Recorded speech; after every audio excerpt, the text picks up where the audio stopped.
ምሳሌ 80ዎቹ 10 ከሰሩ 800 ሆነ ማለት ነው። እያንዳንዱ ዞን ሚኒመም 1000 ቤት ካልሰራ እኔ ወደዚህ አልመጣም ተመልሼ።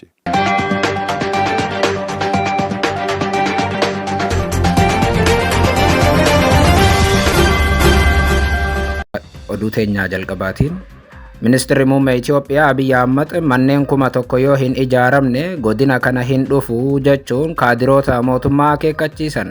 Bulchaan Itoophiyaa filannoo dhufu irratti hooggantoonni mootummaa mana 10 yoo hin ijaarre uummanni isaan filachuu hin qabu jechuunis gorsaniiru.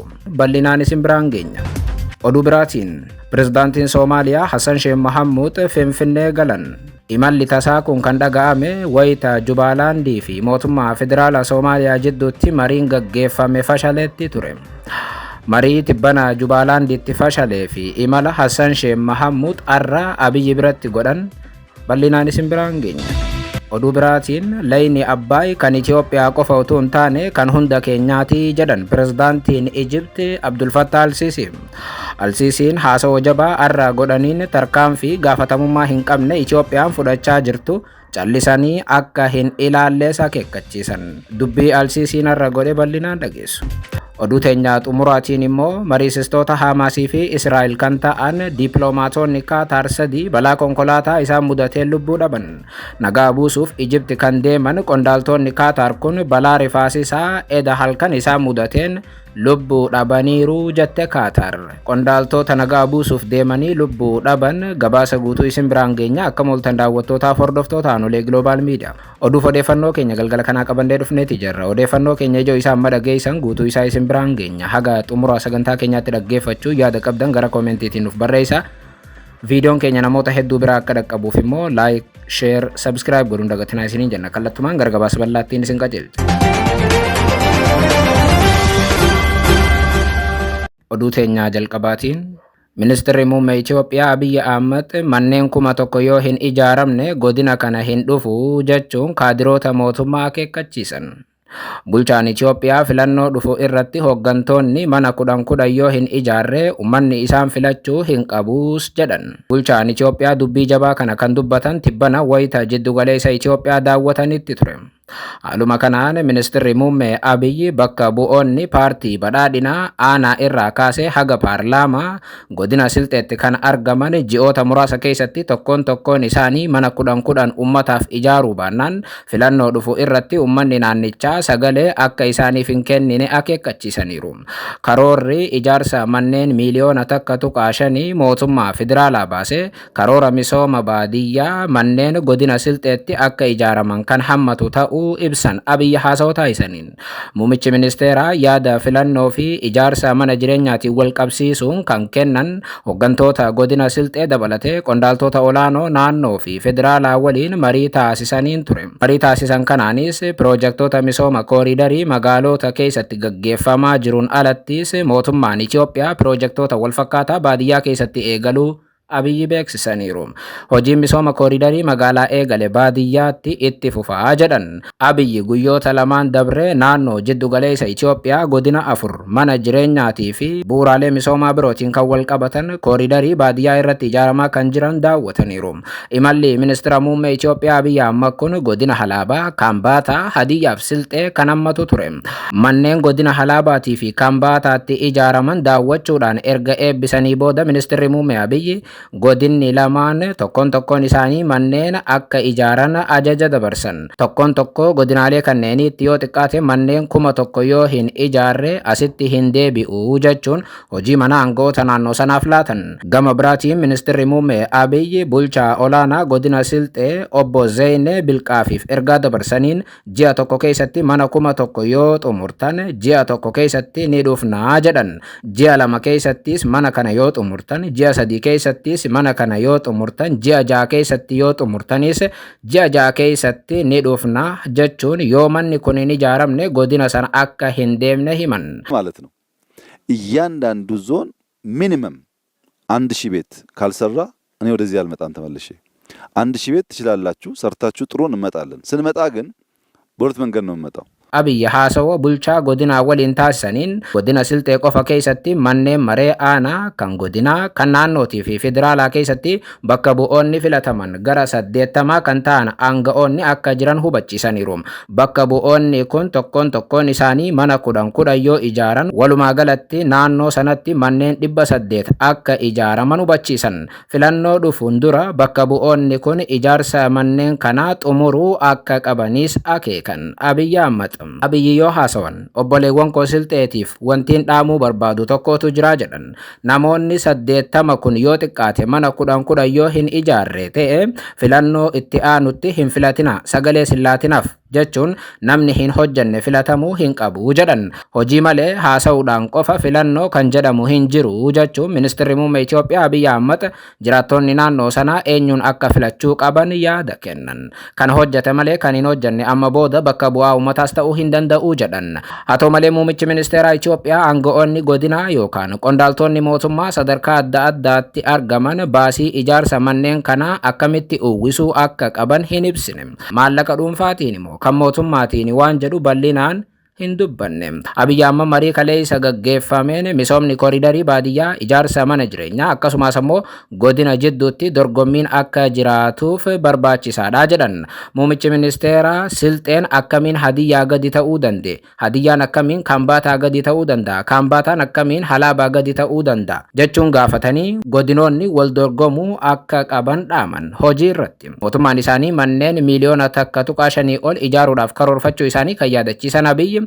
itti dabaluudhaan kana jechuun Finfinnee qofa keessatti manneen ijaarama jechuu miti jedhan. Mootummaan isaanii mana miliyoona ijaaruudhaaf akka jiru jalqaba kan ifoomsan Abiyyi ji'a dabre fulbana 9/2025 wayita hidha Abbaayyaa hidha haaromsaa eebbisiisanitti ture. Oduu biraatiin Pirezidaantiin Soomaaliyaa Hassan Sheikh Mahamud Finfinnee galan. Imalli tasaa kun wayita Jubaalaandii fi mootummaa federaala Soomaaliyaa jidduutti mariin gaggeeffame fashaletti dhaga'ame. Haaluma kanaan Pirezidaantiin Soomaaliyaa waggaa tokkoof Abiyyi Ahmad waliin wal dhibdee hamaa keessa turan marii gamlameetiif yeroo sadaffaadhaaf har'a Finfinnee galuu viillaan Soomaaliyaa beeksiseera. Akka gabaasa viillaa Soomaaliyaatti taanaan Pirezidaantiin Soomaaliyaa Hassan Sheikh Mahamud magaalaa guddoo Itoophiyaa Finfinnee yeroo galan ministeera muummee biyyattii Abiyyi Ahmadiin simatamaniiru. Pirezidaantiin Soomaaliyaatii fi ministeerri muummee Itoophiyaa hariiroo biyyoota lamaanii cimsuu, tumsa misooma ollummaa gaariitii fi wal kabajuu irratti hundaa'e jajjabeessuu, dantaa waliinii biyyoota lamaanii, abbaa biyyummaaf tokkummaa biyyoota lamaanii irratti mari'ataniiru jedha. Viillaan Hassan Sheikh Mahamud marii Abiyyi waliin taasisaniin barbaachisummaa tasgabbii naannootii fi tattaaffii tokkummaadhaan shororkeessummaa dhabamsiisuudhaaf taasifamu ibsuun Soomaaliyaan nagaa, ollummaa gaarii fi tasgabbii cimsuudhaaf tumsa naannoo mirkaneessuuf kutannoo akka qabdu irra deebii mirkaneessaniiru jedhame. Imala Hassan Sheikh Mahamud Finfinneetti taasisan kana haga galgala kana sa'aatii 12tti miidiyaalee mootummaa Itoophiyaa gabaasuurraaf qusatanii turan. Galgala kana erga ministeerri muummee Itoophiyaa Abiyyi Ahmad Hassan Sheikh Mahamud Finfinnee dhufaniiru jechuun ibsanii booda miidiyaa biyyattis gabaasuu eegalan.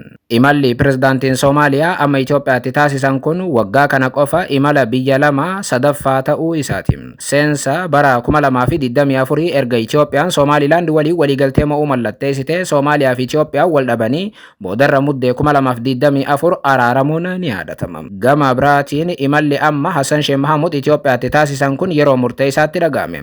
Akkuma Itoophiyaa fi Soomaaliyaa wal dhaban Soomaaliyaan ofiifuu wal dhibdee keessoo hamaadhaan waggaa kana rakkachaa turteetti. Kanaanis naannoo Jubaalaandii fi mootummaa federaala Soomaaliyaa jidduutti sababa filannootiin wal qabatee wal dhibdee uumameen haga wal waraanuutti jarri gahanii turan. Tibbana pirezidaantiin Soomaaliyaa immoo rakkoo Jubaalaandii waliin dhalate kana furuudhaaf gara Kismaayyoo imalanii turuu guyyaa 5 dura gabaafnee ture.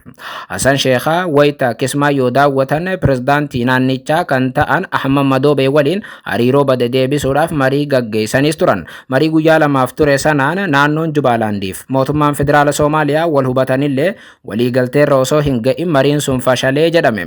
Imalli har'a Hassan Sheikh Mahamud Itoophiyaatti taasisan kun kallattiidhaan dhimma kanaan wal qabachuu akka hin oolle himame. Akkuma beekamu mootummaan Itoophiyaa wayita mootummaa federaala Soomaaliyaa waliin wal dhabe hariiroo Jubaalaand waliin qabu cimsatee ture. Hariiroon Itoophiyaa naannoo Jubaalaand waliin qabdu mootummaa federaala Soomaaliyaa qoraas tureera. Amma mootummaan federaala Soomaaliyaa kallattiidhaan Jubaalaand waliin araaramuufu Itoophiyaa dubbisuun dirqamaa jedhamee amanama. Itoophiyaan shororkeessitoota dabalatee haala waraana Ijipti Soomaaliyaatti bobbaaftee jirtuutiin wal qabate hariiroon isii naannoo Jubaalaand faana qabdu jabaachaa dhufeera. Kanaaf Hassan Sheikh Mahamud Ahmad Madoobee waliin araaramuudhaaf jecha gara Finfinneetti qajeeluu hin oolle jedhame.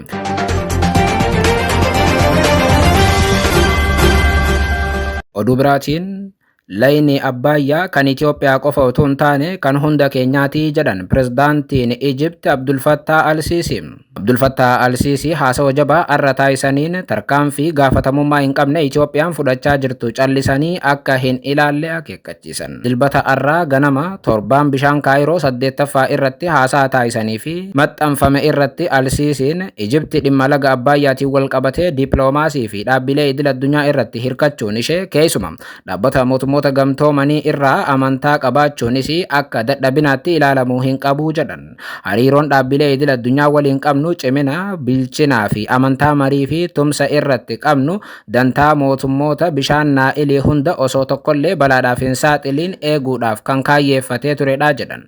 Abdul Fattah al-Sisi torbaanota dura bishaantu nu jalaa xiqqaataa jira jechuudhaan himachaa kan turan Abdul Fattah al-Sisi har'a immoo haasawa taasisaniin Itoophiyaan bishaan sirnaan gadi lakkisuu dursitee beeksisuu yookaan ammoo qindoomina malee bishaan nurratti gadhiisuun biyyoota ya'a gadi miidhuu irratti argamti jechuun himatan. Itti dabaluudhaan gochaan of eeggannoo malee bulchiinsi Itoophiyaa raawwachaa jiru hawaasni addunyaa addatti ammoo ardiin Afrikaa mormuu qaba jedhan Abdul Fattah. Haa ta'u malee mootummaan Itoophiyaa torbaan kana dursee Itoophiyaan hidha haaromsaa ijaaruun biyyoota kanatti lolaan akka hin uumamne godheera jette. Kanaanis himannaa Suudaanii fi Ijipti deddeebiidhaan dhiyeessan mootummaan Itoophiyaa kuffisee ture.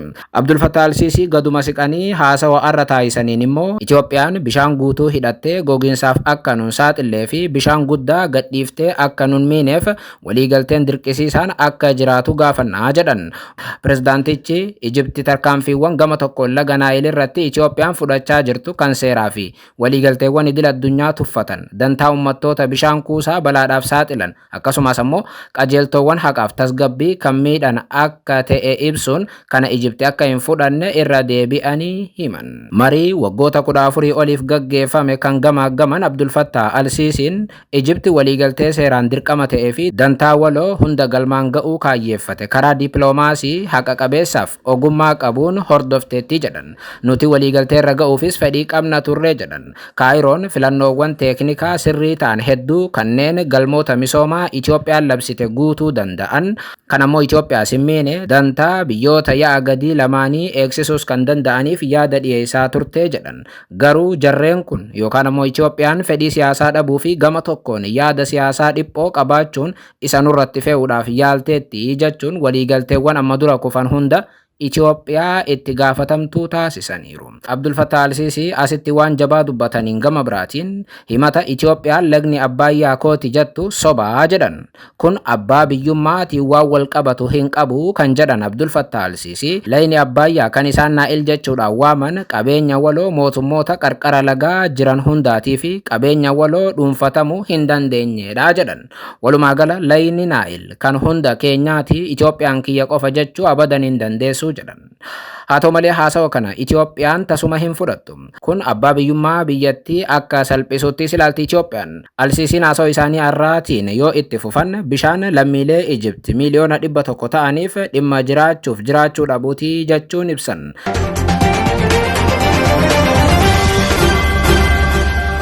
Oduu teenya xumuraaf biyya alaatiin mariisistoota Hamaasii fi Israa'el kan ta'an dippiloomaatonni Kaataar 3 balaa konkolaataa isaan mudatee lubbuu dhaban. Nagaa buusuuf Ijipti kan deeman qondaaltonni Kaataar kun balaa rifaasisaa eda isaanirra dhaqqabeen du'uu isaanii Kaataar mirkaneessiteetti. Haaluma kanaan jiila Kaataar kan Hamaasii fi Israa'el jidduutti nagaa buusuudhaaf gara Ijipti imale balaa konkolaataa isaa mudateen namoonni 3 du'uun 2 akka miidhaman himame. Jiila Kaataar kana dursuudhaan gara Ijipti kan imalan ministeera muummee Kaataar kan ta'an Altaanii ta'uu mootummaan Kaataar ibsa eda baaseen hubachiiseera. Ta'us wayita balaan kun qaqqabu ministeerri muummee biyyattii jara sana keessa akka hin jirre himame. Garuu eessa akka jiran bal'inaan wanti ibsamee hin jiru. Gabaasa mirkanaan keessa dippiloomaatonni Kaataar Qatar kunneen magaalaa Sharm al-Sheikh jedhamtutti balaa isaan mudatee lubbuu dhaban. Konkolaataan dippiloomaatota kanaan deemaa ture daandii magaalattii irraa kiloomeetira 50 fagaatu irratti daandii qaxxaamuraa irratti garagalee akka tures himameera. Namoonni amma balaa konkolaataatiin lubbuu dhaban kun qondaaltota Ijipti waliin ta'uun jalqaba torbaan kana waliigaltee Israa'elii fi Hamaas jidduutti mallattaa'e irratti kan hirmaatanidha jedhame. Kanaanis waraana waggaa 2 Israa'el Gaazaa keessatti gaggeessaa turte warra xumuruu danda'anii fi uummata miskiina Israa'el fixe sanarraa du'a hambisanidha. Namoota balaa konkolaataatiin Ijiptitti lubbuu dhabanii fi Qaataar irraa ta'an kun maqaan isaanii Abdullah bin Khaniim al-Khayyariin akkasumas ammoo Hassan al-Jaabir dabrees ammoo Saa'udii bin Naasir akka ta'an himameera. Namoota miidhaman keessaa tokko Abdullah bin Isa al-Quwaariiti jedhame.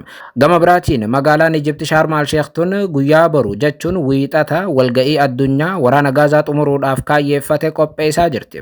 Qondaaltonni Qaataar kun walga'ii boruu irratti hirmaachuudhaaf dursanii gara Sharm al-Sheikh imalaa turan. Walga'ii guyyaa boru Sharm al-Sheikh itti qophaa'e kanarratti pirezidaantii Ijipti Abdul Fattah al-Siisiitii fi pirezidaantiin Ameerikaa Doonaald Tiraamp ni hirmaatu jedhameera. Inumaa walga'icha kan dursan jara lamaan turan. Namoota achitti imalan keessaa pirezidaantii Faransaay Emmanuel Macron, ministeera muummee Speen Pedro Sanchez fi barreessaa olaanaa dhaabbata mootummoota gamtoomanii kan ta'an Antonio Guterres ni dabalatam. Waliigala hooggantoonni addunyaa 12 waraana Gaazaa xumuruudhaaf Sharm al-Sheikh akka galan kan himame yoo ta'u bakka bu'oonni biyyoota 20 waliigalatti sagantaa kanarratti ni hirmaatu jedhamee eegamam. Qaataar jalqabarraa eegaltee waraanni Gaazaa akka xumuramuuf Ijipti waliin taatee hojjechaa turtetti.